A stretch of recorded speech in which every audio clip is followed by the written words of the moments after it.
Travel Watch, Boeing 737 MAX planes are still grounded as another popular travel holiday is quickly approaching. The company's CEO says the aircrafts could possibly be approved by October, which means that hundreds of planes could be out of service for Labor Day.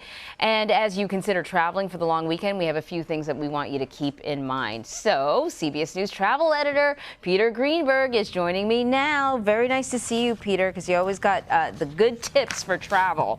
But I tell you, the Boeing 737 MAX planes still grounded. That means a number of airlines that depend heavily on those planes don't have them available. Fewer planes in rotation, fewer flights, I assume. So what sort of impact could that have for the Labor Day weekend? Well, it's already had it. You have Southwest Airlines pulling out of Newark entirely, American and United canceling a number of other routes, not necessarily entire cities. And then, of course, you've got a situation in which even though the Boeing CEO is saying the planes may be ready by October, he's not taking into account other regulatory agencies in Canada and the European Union nations that have already made public statements saying they're not going to depend on the FAA solely to tell them the plane is safe to fly. They want to do their own recertification, which is very likely to mean that these planes may not go back in the air until the end of the first quarter of next year.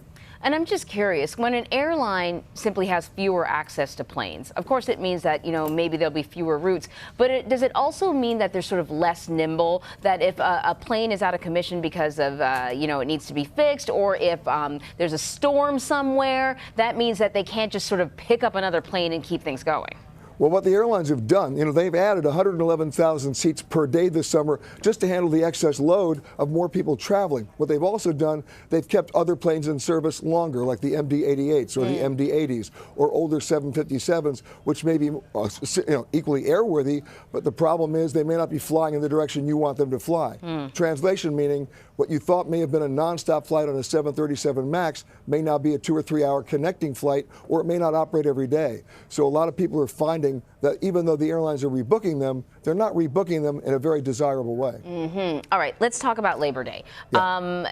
Is there a possibility that this still could be a buyer's market for Labor Day, or not because, hey, there's fewer planes out there?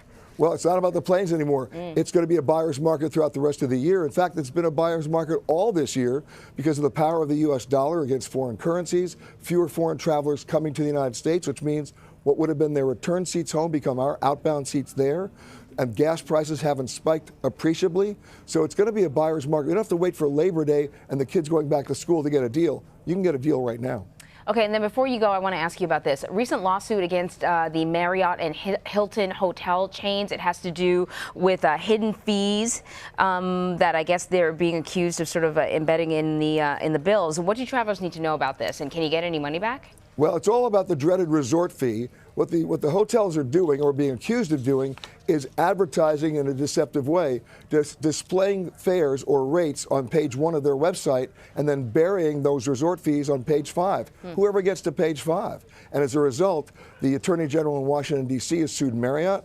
The Attorney General in Nebraska has sued Hilton, and about 36 other attorneys general are considering similar suits about deceptive pricing.